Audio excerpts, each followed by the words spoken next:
केंद्र सरकार की ओर से जातीय जनगणना के ऐलान के बाद सियासी कमर कस ली गई है। अब दिल्ली में कांग्रेस की ओबीसी सम्मेलन चर्चाओं में है, क्योंकि इस सम्मेलन में राहुल गांधी ने खुद की गलती को सुधारने की बात कही है।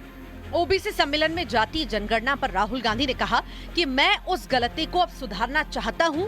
कांग्रेस शासन में जातीय जनगणना न करना गलती थी। मेरी रिग्रेट क्या है कि अगर मुझे आपकी हिस्ट्री के बारे में, आपकी इश्यूज के बारे में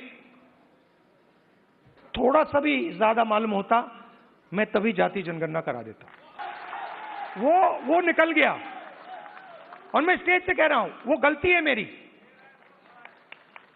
और कांग्रेस पार्टी की गलती नहीं है, मेरी गलती है, और इस गलती को मैं ठीक करने जा रहा हूं। राहुल गांधी जहां गलती सुधारने की बात कर रहे थे, वहीं पर ओबीसी सम्मेलन में कांग्रेस दिन में ही सपने देखने वाली बात करने लगी। कांग्रेस अध्यक्ष खड़गे ने कहा कि 20 से 25 सीट और हमें आती तो हमारी सरकार बनती। भाइयों, सामाजिक न्याय 18वीं लोकसभा में चुनाव का सबसे अहम मुद्दा लेकर हमने आगे बढ़ा था और हमारे को उसमें यश मिला, लेकिन थोड़े से 20-25 सीट अगर हमारी आते तो ये बीजेपी की और मोदी जी की तख्ता पलट हो जाती थी। अब राहुल गांधी के बयान पर बीजेपी हमलावर है। मैं साफ बात कहना चाहता हूं, कांग्रेस एक मुखौटा लगाकर खड़ी है।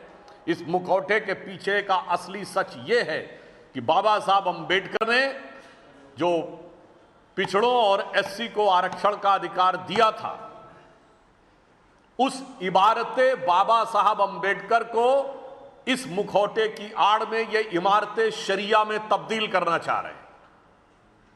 इसलिए देश को और देश के प्रबुद्ध लोगों को इस विषय पर बहुत सतर्क, सावधान और इस षड्यंत्र के प्रति सचेत रहने की आवश्यकता है।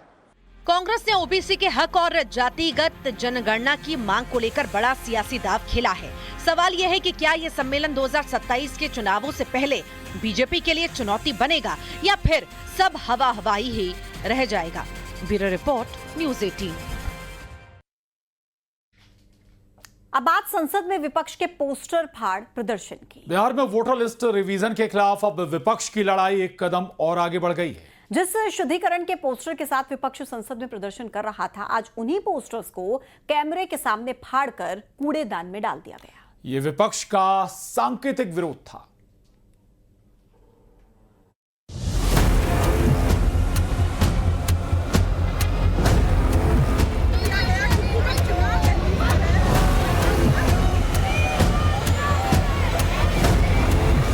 जिस एसआईआर के पोस्टर के साथ राहुल गांधी संसद परिसर में प्रदर्शन कर रहे थे, उसे उन्होंने कैमरे के सामने फाड़कर कूड़ेदान में डाल दिया।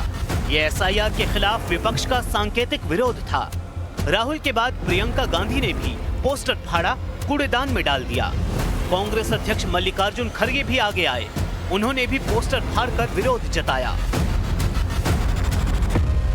समाजवादी पार्टी की ओर से डिंपल यादव और धर्मेंद्र यादव ने भी कैमरे के सामने अपना सांकेतिक विरोध दर्ज कराया।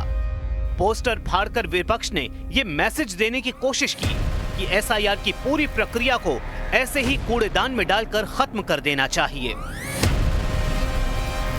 ये लोग डर के मारे आज ये रिवाइज करने की जो कोशिश कर रहे हैं, ये बहुत बुरी बात है।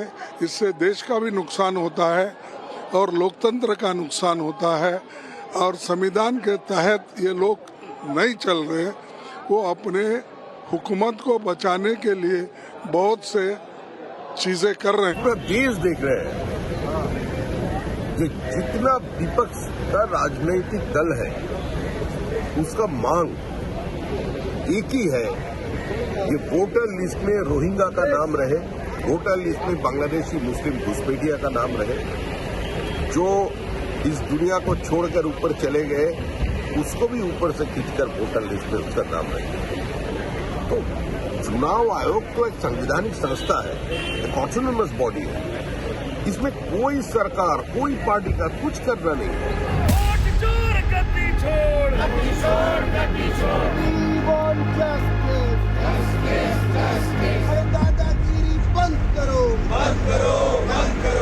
संसद के मॉनसून सत्र के 5 वर्किंग डे निकल चुके हैं और इन 5 दिनों में संसद के दोनों सदनों में अब तक ना तो संतोषजनक कामकाज हुआ है और न ही किसी मुद्दे पर सार्थक चर्चा। मॉनसून सत्र के 5 दिन एसआईआर के नाम पर हंगामे की भेंट चढ़ चुके हैं। इस देश में जब हम परेशान होते हैं तो बुजुर्गों के पास जाते हैं। गांधी के पास इसलिए गए, अंबेडकर साहब के पास इसलिए जाते हैं। और हमारे चुनाव आयोग को ये सोचना होगा कि उसका आदर्श बांग्लादेश का चुनाव आयोग नहीं होना चाहिए।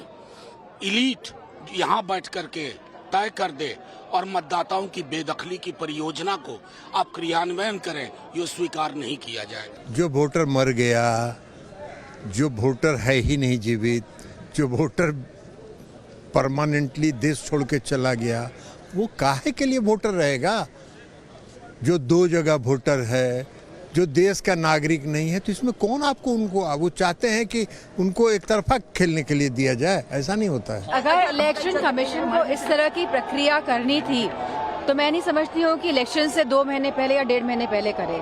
अगर इनको इस प्रक्रिया को सही अंजाम पे पहुँचाना था तो जिस तरह की चीजें इलेक्शन कमीशन कर रहा है, कि जिस तरह वोटर्स हम सुनने में आ रहा है लगभग 45 से 50 लाख वोटर्स पे इसका असर पड़ेगा और इसको कोई पारदर्शिता इलेक्शन कमीशन द्वारा नहीं दिखाई जा रही। संसद परिसर में प्रदर्शन के बीच कैमरे की नजर विपक्ष के पोस्टर पर भी थी। कुछ ऐसा ही पोस्टर विपक्ष गुरुवार को लेकर पहुंचा था, लेकिन उसमें लोकतंत्र की स्पेलिंग को लेकर सवाल खड़े हो गए थे। आज प्रियंका गांधी जब इस पोस्टर के आगे प्रदर्शन को आई तो पहले उनकी नजर पोस्टर पर लोकतंत्र की स्पेलिंग पर ही थी। They should provide us with what we are asking for. Why are they not providing voters lists? It should be a transparent, it's a democracy.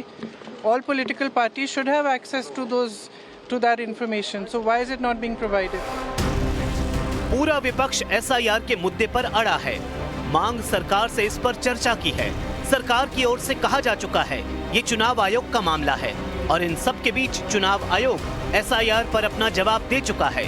बावजूद इसके एसआईआर पर संग्राम खत्म नहीं हो रहा।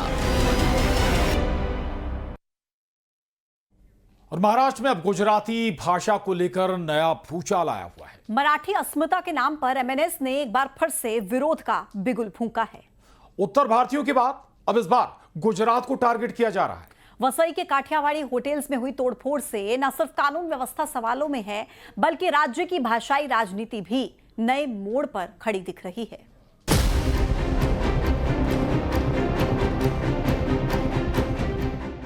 उत्तर भारतीयों के बाद एमएनएस के टारगेट पर गुजराती। भाषा विवाद का नया एपिसेंटर बने काठियावाड़ी ढाबे। मराठी अस्मिता के नाम पर खुलेआम गुंडागर्दी। मुंबई अहमदाबाद हाईवे पर वसई क्षेत्र में उस वक्त अफरा तफरी मच गई जब महाराष्ट्र नवनिर्माण सेना के कार्यकर्ताओं ने गुजराती नाम पट्टियों के खिलाफ मोर्चा खोल दिया। मनसे नेता अविनाश जाधव की अगुवाई में दर्जनों एमएनएस कार्यकर्ताओं ने काठियावाड़ी ढाबों पर लगे गुजराती साइन बोर्ड हटाने की मुहिम छेड़ दी।